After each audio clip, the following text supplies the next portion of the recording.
მადლობა საქართველოს კვარასთვის და ქართველი მორაგბეებისთვის. ამ ტექსტის სტატიას პრესტიჟული ფრანგული გამოცემა Le Parisien ავრცელებს. მათი თქმით, ქართველი სპორტსმენები ფრანგულ შემადგენლებს უკვე წლებია თამაშით ახარებენ. საქართველოს ყოველთვის გვაოცებდა. გორგოძე, შველიძე, ზირაქაშვილი, ნამდვილი მებრძოლები არიან. გასულ ოთხშაბათს კი კვარამ კიდევ ერთხელ გაგვაკვირვა საკუთარი უნარებით და ტექნიკით, წერს გამოცემა.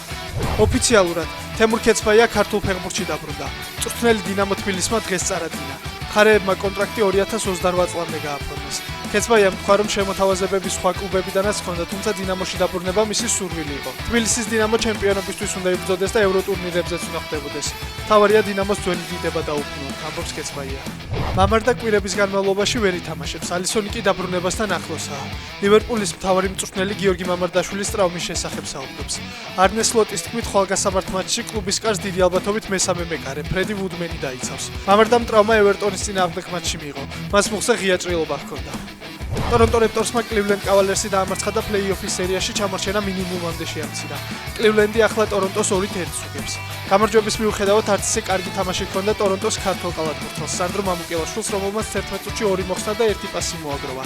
სერიის მეოთხე მატჩი 26 აპრილს გაიმართება.